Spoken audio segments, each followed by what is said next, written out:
오늘 이 이야기를 듣고 계신 당신에게 먼저 말씀드리고 싶은 것이 있습니다. 당신은 지금 많이 지쳐 있을지도 모릅니다. 아이가 또 울었을 수도 있고, 아이가 또 친구와 다퉜을 수도 있고, 아이가 오늘도 학교 가기 싫다고 현관 앞에서 주저앉았을 수도 있습니다. 그리고 당신은 그 곁에서 달래고 설득하고 때로는 같이 무너지면서도 다시 일어나 아이의 손을 잡았을 것입니다. 그 하루하루가 얼마나 무겁고 또 얼마나 사랑스러운지 이 자리에서 함께 이야기 나눠보려 합니다. 예민한 아이를 키운다는 것은 참 독특한 경험입니다.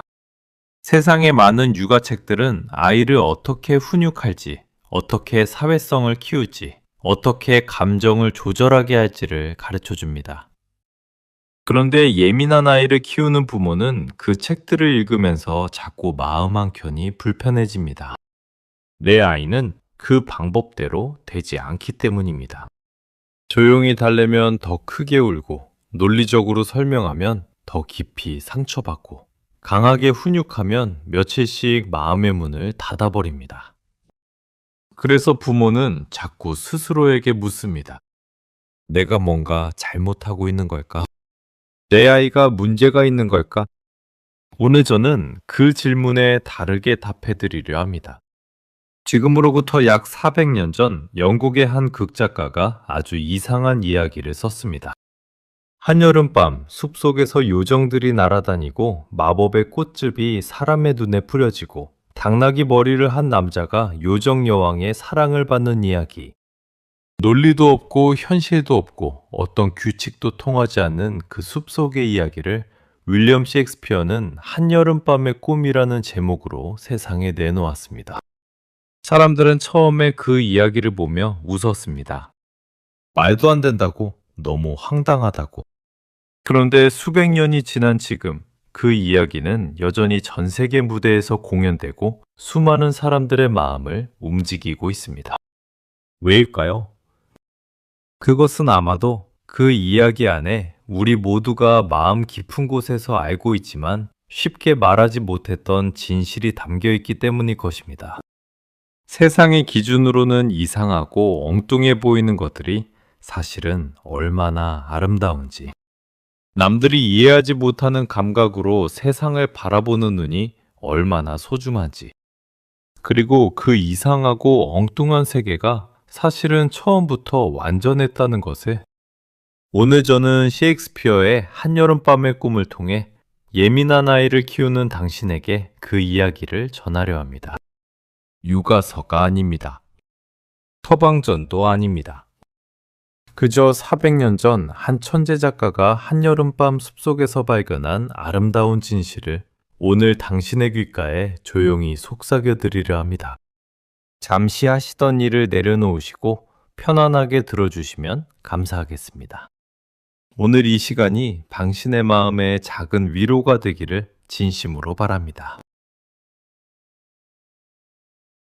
한여름밤의 숲으로 들어가며 셰익스피어가 한여름밤의 꿈을 쓴 것은 1590년대 중반으로 알려져 있습니다. 당시 영국은 엘리자베스 2세 여왕이 다스리던 시절로 런던의 극장가는 매일 새로운 이야기에 목말라 있었습니다. 셰익스피어는 그 시대의 가장 뜨거운 작가였고 그는 그 뜨거운 시대 한가운데서 아주 독특한 선택을 했습니다. 전쟁도 없고 왕의 비극도 없고 권력 다툼도 없는 이야기를 쓰기로 한 것입니다. 대신 그는 숲을 택했습니다. 아테네 성벽 바깥의 울창한 숲, 낮의 논리가 닿지 않는 곳, 밤이 되면 요정들이 나타나고 마법이 통하고 현실의 규칙이 조용히 힘을 잃는 그 숲. 왜 셰익스피어는 숲을 선택했을까요? 그것은 아마도 그가 이미 알고 있었기 때문일 것입니다. 인간에게는 두 개의 세계가 필요하다는 것을. 하나는 낮의 세계입니다. 아테네로 상징되는 그 세계는 법이 있고 규칙이 있고 어른들의 권위가 통하는 곳입니다. 아버지의 말이 곧 법이고 사회의 기준이 개인의 감정보다 우선시되는 세계. 우리가 살아가는 현실과 아주 닮아 있습니다. 그리고 또 하나는 밤의 세계, 숲의 세계입니다. 그곳에서는 논리가 통하지 않습니다.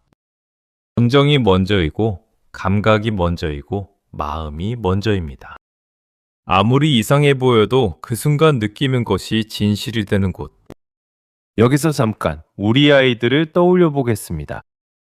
예민한 아이들은 이 두 세계 사이에서 늘 힘겨운 시간을 보냅니다. 학교는 낮의 세계입니다. 규칙이 있고 차례가 있고 감정은 적당히 조절해야 하는 곳. 그런데 예민한 아이의 내면은 늘 숲의 세계에 가깝습니다. 친구의 말 한마디가 온몸으로 느껴지고 선생님의 표정 하나가 하루 종일 마음에 걸리고 운동장의 소음이 귀를 찌르듯 들어옵니다.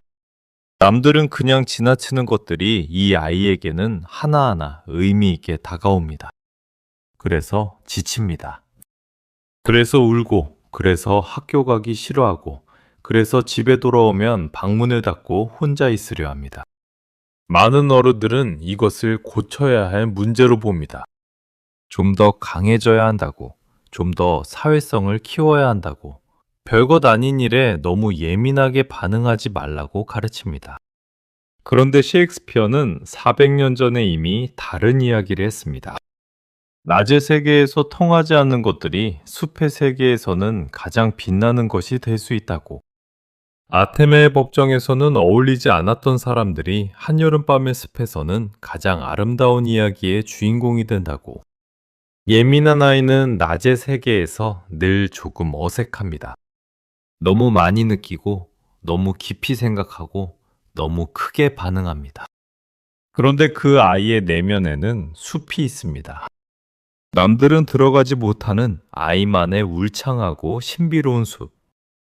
그 숲을 없애버리려 할 때 아이는 가장 많이 아파합니다. 그리고 그 숲을 있는 그대로 바라봐 줄 때 아이는 비로소 자기 자신이 될 수 있습니다. 셰익스피어는 그 숲으로 우리를 초대합니다. 오늘 우리도 잠시 그 숲 안으로 함께 들어가 보겠습니다. 당나귀 머리를 한 보텀. 달라 보인다는 것의 의미. 한여름밤의 꿈에는 아주 독특한 인물이 등장합니다. 이름은 닉 보텀. 직업은 직조공. 그는 아테네의 평범한 노동자로 연극을 몹시 좋아하는 사람입니다. 자신감이 넘치고 목소리가 크고 어떤 역할이든 자기가 하겠다고 나서는 유쾌한 인물입니다. 그런데 이 보텀에게 어느 날 밤 장난기 많은 요정 퍽이 마법을 겁니다. 잠든 보텀의 머리를 당나귀 머리로 바꿔버린 것입니다. 보텀은 자신에게 무슨 일이 일어났는지도 모른 채 잠에서 깨어납니다. 그리고 그 순간 요정 여왕 티타니아가 그를 발견합니다. 티타니아는 사랑의 묘약에 걸려 있었습니다. 눈을 떴을 때 처음 보이는 존재와 사랑에 빠지게 만드는 그 마법. 그녀의 눈에 처음 들어온 것은 당나귀 머리를 한 보텀이었습니다. 요정들의 여왕이 가장 엉뚱하고 우스꽝스러운 모습의 인간에게 반해버린 것입니다. 주변의 요정들은 당황했습니다. 관객들은 웃었습니다. 그런데 티타니아는 흔들리지 않았습니다. 그녀는 보텀을 꽃으로 장식해주고 가장 좋은 것들을 대접하고 온 마음을 다해 그를 사랑했습니다. 이 장면을 처음 읽었을 때 많은 사람들은 그저 웃음을 위한 설정이라고 생각합니다. 그런데 조금 더 깊이 들여다보면 셰익스피어가 이 장면을 통해 하고 싶었던 말이 보이기 시작합니다. 세상이 이상하다고 부르는 것을 온전히 사랑하는 눈에 관한 이야기. 예민한 아이를 키우다 보면 종종 이런 순간을 경험하게 됩니다. 다른 아이들은 아무렇지 않게 넘어가는 상황에서 우리 아이만 크게 울거나 다른 아이들은 금방 잊어버리는 일을 우리 아이는 며칠이 지나도 기억하고 있거나 운동의 날 다른 아이들은 신나게 뛰어노는데 우리 아이는 소음이 너무 크다며 귀를 막고 있는 상황. 그럴 때 주변의 시선이 느껴집니다. 저 아이는 왜 저러지? 좀 이상한 거 아닌가? 부모도 어떻게 키운 거야? 그 시선들이 화살처럼 날아와 꽂힐 때 부모의 마음은 무너집니다. 그리고 자신도 모르게 아이에게 말하게 됩니다. 왜 이렇게 유난이야? 그냥 좀 참아. 그 말이 아이에게 어떻게 들릴지 잠깐 생각해 보시겠습니까? 아이는 그 말을 이렇게 듣습니다. 나는 이상한 아이야. 나는 고쳐져야 해. 나는 지금 이 모습으로는 충분하지 않아. 그 메시지가 쌓이고 쌓이면 아이는 자기 자신을 부끄러워하기 시작합니다. 느끼는 것을 숨기기 시작합니다. 울고 싶어도 참고 무서워도 표현하지 않고 세상을 향해 조금씩 마음의 문을 닫아갑니다. 그런데 티타니아는 달랐습니다. 그녀는 당나귀 머리를 한 보톰을 보며 고쳐야 할 것을 찾지 않았습니다. 그저 그 앞에 있는 존재를 있는 그대로 바라보았습니다. 그리고 온 마음을 다해 사랑했습니다. 물론 이것이 단순히 마법 때문이라고 볼 수도 있습니다. 그런데 셰익스피어는 이 장면을 통해 우리에게 묻고 있는 것 같습니다. 마법 없이도 우리는 과연 그렇게 할 수 있는가? 세상이 이상하다고 부르는 것을 그냥 있는 그대로 사랑할 수 있는가? 예민한 아이에게 가장 필요한 것은 교정이 아닙니다. 치료도 아닙니다. 가장 먼저 필요한 것은 단 한 사람, 이 아이를 있는 그대로 바라봐주는 눈입니다. 당나귀 머리를 달고 있어도 흔들리지 않고 사랑해주는 티타니아의 눈. 그 눈이 바로 부모의 눈이어야 합니다. 그리고 그 눈으로 아이를 바라볼 때 아이는 처음으로 자기 자신을 사랑하는 법을 배우기 시작합니다. 세상이 뭐라고 해도 나를 있는 그대로 바라봐주는 사람이 단 한 명이라도 있다면 사람은 살아갈 수 있습니다. 그 단 한 명이 바로 당신이어도 좋습니다. 사랑의 묘약과 엇갈린 감정들. 예민한 아이의 감정은 왜 이렇게 격렬할까? 한여름밤의 꿈에는 4명의 젊은 남녀가 등장합니다. 허미아와 라이센더, 헬레나와 디미트리어스. 이 4사람의 관계는 처음부터 엉켜 있습니다. 허미아는 라이센더를 사랑하지만 아버지는 디미트리어스와 결혼하라고 강요합니다. 디미트리어스는 허미아를 원하지만 헬레나는 디미트리어스를 짝사랑합니다. 사랑이 사랑을 향해 달려가지 못하고 자꾸 엇갈리는 상황. 그 답답함과 간절함을 품은 채 4사람은 밤의 숲으로 들어옵니다. 그리고 그 숲에서 요정퍽이 사랑의 묘약을 잘못 사용하면서 상황은 더욱 뒤엉킵니다. 라이센더는 갑자기 헬레나를 사랑하게 되고 디미트리어스도 묘약에 걸려 헬레나에게 빠져들고 아무도 사랑받지 못하던 헬레나는 갑자기 2 남자의 구애를 동시에 받게 됩니다. 허미아는 배신당한 충격에 울부짖고 헬레나는 자신을 놀리는 것이라며 분노하고 4사람은 숲속에서 밤새 울고 소리치고 뒤엉킵니다. 이 장면을 읽다 보면 저는 자꾸 예민한 아이들의 모습이 겹쳐 보입니다. 예민한 아이들의 감정은 마치 이 숲속의 밤처럼 격렬합니다. 조그만 일에도 크게 상처받고 친구의 말 한마디에 하루 종일 울고 좋아하는 것이 생기면 온 마음을 다 쏟아붓고 싫어하는 것이 생기면 온몸으로 거부합니다. 감정의 파도가 너무 높고 너무 빠르고 너무 깊습니다. 그래서 부모는 종종 당황합니다. 이렇게까지 반응할 일인가? 왜 이렇게 감정 조절이 안 될까? 혹시 내 아이에게 무언가 문제가 있는 건 아닐까? 여기서 한 가지 중요한 사실을 말씀드리고 싶습니다. 예민한 아이의 감정이 격렬한 것은 조절 능력이 부족해서가 아닙니다. 그 아이가 세상을 받아들이는 감각 자체가 더 넓고 더 깊기 때문입니다. 일반적인 아이가 열의 강도로 느끼는 것을 예민한 아이는 100의 강도로 느낍니다. 친구가 툭 던진 말 한마디가 그냥 스쳐 지나가는 것이 아니라 온몸으로 파고 들어옵니다. 선생님의 눈빛 하나가 그냥 넘어가지 않고 온종일 마음에 걸립니다. 그러니 반응이 클 수밖에 없습니다. 파도가 높은 것은 바다가 깊기 때문입니다. 한여름밤의 꿈속 4 남녀는 밤새 엉키고 울고 소리칩니다. 그 모습이 우스꽝스럽기도 하고 안타깝기도 합니다. 그런데 셰익스피어는 그들을 비웃지 않습니다. 그는 그 뒤엉킨 감정들 하나하나를 섬세하게 묘사하고 그 안에 담긴 진심을 놓치지 않습니다. 허미아의 배신감, 헬레나의 자격지심, 라이센더의 혼란, 디미트리어스의 흔들림. 그 모든 감정들이 다 진짜이고 다 소중하고 다 이야기될 자격이 있다고 말합니다. 예민한 아이의 감정도 그렇습니다. 그 감정들은 과장된 것이 아닙니다.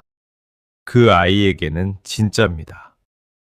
아주 강렬하게, 아주 깊이, 진짜로 느끼는 것들입니다.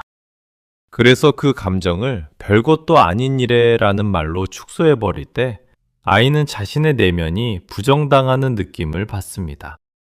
내가 느끼는 것은 틀린 것이구나. 내 감정은 작아져야 하는 것이구나. 그 대신 이렇게 말해주시면 어떨까요? 많이 힘들었겠다. 그게 그렇게 느껴졌구나. 그 말 한마디가 아이에게는 온 세상을 얻은 것만큼 큰 위로가 됩니다. 내 감정이 틀리지 않았다는 것을, 내가 느끼는 것을 이 사람은 알아준다는 것을, 그 확인이 아이를 다시 세상 쪽으로 걸어 나오게 만듭니다. 숲속의 밤은 길고 혼란스러웠습니다. 그런데 그 밤이 있었기에 아침의 빛이 더 환했습니다. 예민한 아이의 감정도 그렇습니다. 그 격렬한 감정들이 언젠가는 그 아이의 가장 깊은 공감 능력이 되고 가장 섬세한 감수성이 되고 가장 아름다운 이야기가 됩니다. 지금 그 밤을 함께 버텨주시는 것, 그것으로 충분합니다. 꿈인지 현실인지 다르게 보는 눈이 세상을 넓힌다. 한여름밤의 꿈에서 가장 인상적인 장면 중 하나는 바로 아침입니다. 밤새 숲속에서 울고 소리치고 사랑하고 혼란스러워했던 사람들이 새벽빛 속에서 하나둘 눈을 뜹니다. 그리고 그들은 간밤에 자신들에게 일어난 일들을 천천히 떠올리며 고개를 갸웃거립니다. 분명히 느꼈고 분명히 경험했는데 지금 생각해보면 도무지 설명이 되지 않습니다. 라이젠더는 허미아에게 돌아와 있고 디미트리어스는 헬레나를 사랑하고 있고 모든 것이 제자리를 찾아간 것 같은데 그 사이에 무슨 일이 있었는지 아무도 명확하게 말하지 못합니다. 그때 보텀이 혼자 잠에서 깨어납니다. 당나귀 버리는 이미 사라지고 없습니다. 그는 멍하니 앉아서 간밤의 일을 떠올립니다. 요정여왕의 사랑을 받았고 꽃으로 장식된 침대에서 잠들었고 아름다운 노래를 들었습니다. 그런데 지금 눈앞에 펼쳐진 현실은 그냥 숲속 땅바닥입니다. 보텀은 중얼거립니다. 나는 정말 이상한 꿈을 꿨어. 어떤 사람도 이 꿈이 무엇이었는지 설명할 수 없을 거야. 그러면서도 그는 그 꿈을 연극으로 만들어야겠다고 생각합니다. 이 이야기는 반드시 전해져야 한다고. 이 장면이 저는 참 오래 마음에 남았습니다. 보텀이 경험한 것은 아무도 믿어주지 않을 이야기입니다. 당나귀 머리가 되었다고 요정 여왕의 사랑을 받았다고 말하면 사람들은 웃을 것입니다. 그게 말이 되냐고, 꿈을 꾼 거 아니냐고, 너무 황당한 이야기라고 할 것입니다. 그런데 보텀은 알고 있습니다. 그것이 자신에게는 진짜였다는 것을. 그 경험이 얼마나 생생하고 얼마나 아름다웠는지를. 그래서 그는 그것을 포기하지 않습니다. 아무도 이해하지 못해도 그 이야기를 세상에 전하고 싶다고 생각합니다. 예민한 아이들이 꼭 이렇습니다. 이 아이들은 남들이 보지 못하는 것을 봅니다. 남들이 듣지 못하는 것을 듣습니다. 길가의 민들레 한 송이를 보며 한참을 멈춰서고 바람 소리에서 무언가를 느끼고 아무도 신경 쓰지 않는 하늘의 색깔을 오래 바라봅니다. 그리고 그것을 말로 표현하려 할 때 종종 이런 말을 듣습니다. 그게 뭐가 그렇게 특별해? 빨리 가자. 쓸데없는 것에 시간 낭비하지 마. 그 말을 들을 때마다 아이는 조금씩 자신의 감각을 의심하기 시작합니다. 내가 보는 것은 쓸모없는 것일까? 내가 느끼는 것은 별것이 아닌 걸까? 그런데 역사를 돌아보면 세상을 바꾼 사람들은 대부분 남들이 보지 못하는 것을 본 사람들이었습니다.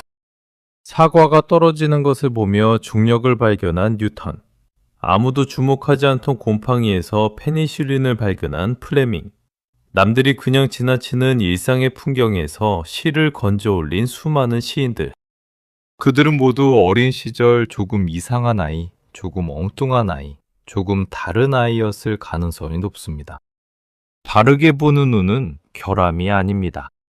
그것은 세상을 더 넓게 만드는 힘입니다. 셰익스피어는 이 작품의 마지막 부분에서 아주 의미심장한 질문을 던집니다. 간밤에 일어난 일들이 꿈이었을까, 현실이었을까? 그 질문에 작품은 명확한 답을 주지 않습니다. 그저 이렇게 말할 뿐입니다. 꿈이라 해도 그 안에서 느낀 것은 진짜였다고. 현실이 아니라 해도 그 경험이 사람을 바꿔놓은 것은 사실이라고. 예민한 아이가 보는 세계도 그렇습니다. 남들 눈에는 보이지 않을 수 있습니다.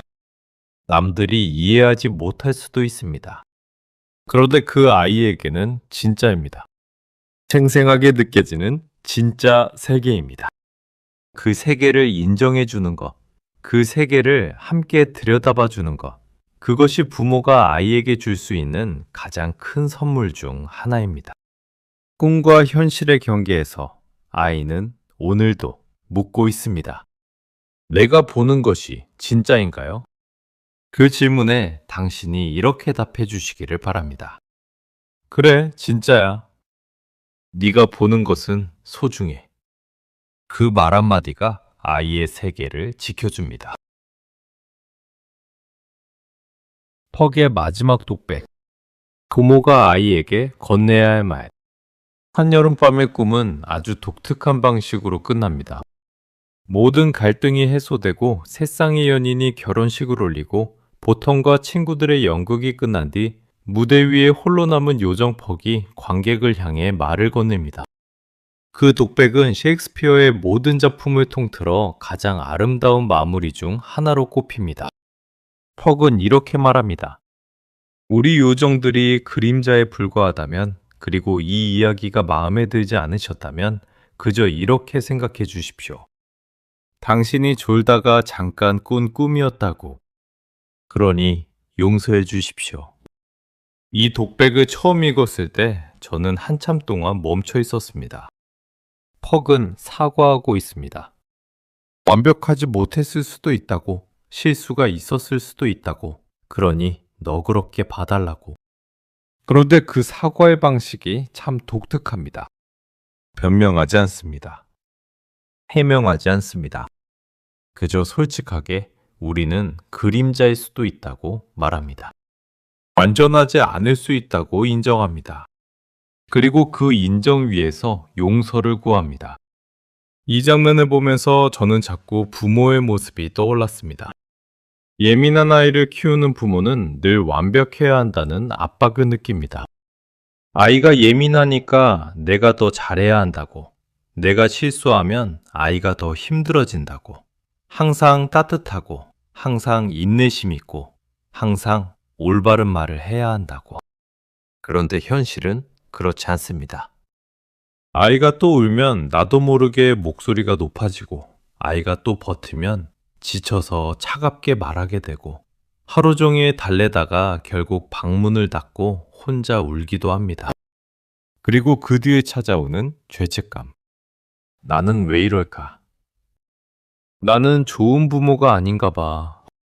나 때문에 아이가 더 힘들어지는 건 아닐까? 퍽의 독백은 그 죄책감에 조용히 답합니다. 완벽하지 않아도 괜찮습니다. 그림자여도 괜찮습니다. 실수했어도 괜찮습니다. 중요한 것은 그 자리에 있었다는 것입니다.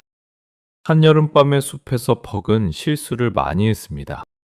사랑의 묘약을 엉뚱한 사람의 눈에 뿌렸고 그 때문에 내 남녀의 밤은 뒤엉켰습니다. 그런데 결국 모든 것은 제자리를 찾아갔습니다. 퍽의 실수가 오히려 각 사람이 자신의 진짜 감정을 발견하는 계기가 되었습니다. 돌아왔지만 결국 가야 할 곳으로 갔습니다. 부모의 실수도 그렇습니다. 오늘 아이에게 차갑게 말했다면 내일 따뜻하게 안아주면 됩니다. 오늘 참지 못하고 소리를 질렀다면 나중에 조용히 미안하다고 말해주면 됩니다. 완벽한 부모가 아이를 키우는 것이 아닙니다. 실수하고 넘어지고 다시 일어나는 부모가 아이를 키웁니다. 그 모습을 보면서 아이도 배웁니다. 실수해도 괜찮다는 것을, 넘어져도 다시 일어날 수 있다는 것을, 완벽하지 않아도 사랑받을 수 있다는 것을.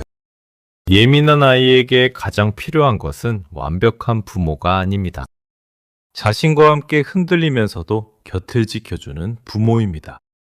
폭풍이 불 때 사라지지 않는 사람. 아이가 무너질 때 같이 무너지더라도 끝내 손을 놓지 않는 사람. 그것으로 충분합니다. 아니, 그것이 전부입니다. 퍽은 독백의 마지막에 이런 말을 덧붙입니다. 앞으로는 더 잘하겠습니다. 그 말이 참 좋습니다. 과거의 실수를 붙들고 자책하는 것이 아니라 앞을 바라보며 다시 시작하겠다는 말. 오늘 지쳐서 아이에게 잘 못해줬다면 내일 다시 시작하면 됩니다. 오늘 실수했다면 내일 더 잘하면 됩니다. 그것이 부모가 아이에게 줄 수 있는 말보다 강한 메시지입니다. 나는 완벽하지 않지만 나는 내 곁에 있다. 나는 실수하지만 나는 너를 사랑한다. 그 메시지가 아이의 마음 깊은 곳에 뿌리를 내립니다. 그리고 그 뿌리가 아이를 평생 지탱하는 힘이 됩니다. 그 아이의 세계는 처음부터 완전했습니다. 오늘 우리는 함께 셰익스피어의 한여름밤의 꿈속으로 들어갔다 나왔습니다. 당나귀 머리를 한 보텀을 사랑한 티타니아의 이야기를 들었고 밤새 뒤엉킨 네 남녀의 감정을 따라갔고 꿈과 현실의 경계에서 길을 잃었다가 다시 아침을 맞이했고 퍽의 마지막 독백 앞에서 잠시 멈춰섰습니다. 그리고 그 모든 이야기의 중심에는 늘 당신이 있었습니다. 예민한 아이 곁에서 오늘도 버티고 있는 당신. 이제 마지막으로 한 가지만 말씀드리겠습니다. 당신의 아이는 처음부터 완전했습니다. 너무 많이 느끼는 것이 결함이 아닙니다. 너무 깊이 생각하는 것이 문제가 아닙니다. 너무 크게 반응하는 것이 고쳐야 할 것이 아닙니다.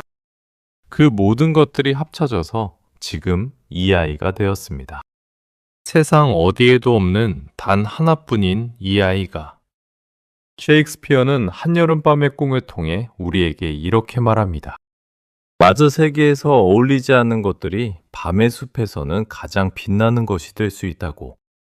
세상의 기준으로는 이상해 보이는 것들이 사실은 가장 아름다운 이야기의 재료가 될 수 있다고. 그리고 그 이야기는 반드시 전해져야 한다고. 당신의 아이가 살아갈 세상은 지금과 다를 것입니다. 지금 이 순간 너무 예민해서 힘겨워 보이는 그 감각이 언젠가는 누군가의 마음을 가장 깊이 이해하는 능력이 될 것입니다. 지금 이 순간 너무 많이 느껴서 지쳐 보이는 그 감수성이 언젠가는 세상에서 가장 아름다운 것을 발견하는 눈이 될 것입니다. 지금 이 순간 남들과 달라서 외로워 보이는 그 다름이 언젠가는 그 아이만이 갈 수 있는 길이 될 것입니다. 그날이 오기까지 당신이 곁에 있어 주시면 됩니다. 완벽하지 않아도 됩니다. 매일 잘해주지 않아도 됩니다. 오늘 지쳐서 무너졌어도 괜찮습니다. 내일 다시 그 아이의 손을 잡아주면 됩니다. 폭풍이 불어도 사라지지 않는 사람, 아이가 울 때 등을 돌리지 않는 사람, 세상이 뭐라 해도 내 아이 편인 사람. 그것이 당신이고 그것으로 충분합니다. 한여름밤의 꿈은 아침이 되면 끝납니다. 그런데 그 꿈이 남긴 것들은 사라지지 않습니다. 숲속에서 보낸 그 밤이 사람들을 바꿔놓았듯이 예민한 아이와 함께 보내는 이 시간들이 당신과 아이를 함께 만들어가고 있습니다. 힘들고 지치고 눈물 나는 날들이지만 그 날들 하나하나가 모여 세상에서 가장 깊은 사랑의 이야기가 됩니다. 오늘 이야기를 끝까지 들어주셔서 감사합니다. 예민한 아이 곁에서 오늘도 최선을 다하고 계신 당신께 진심으로 응원의 마음을 전합니다. 당신은 충분히 좋은 부모입니다. 그리고 당신의 아이는 처음부터 충분히 아름다웠습니다. 오늘 하루도 수고 많으셨습니다. 편안한 시간 되시길 바랍니다.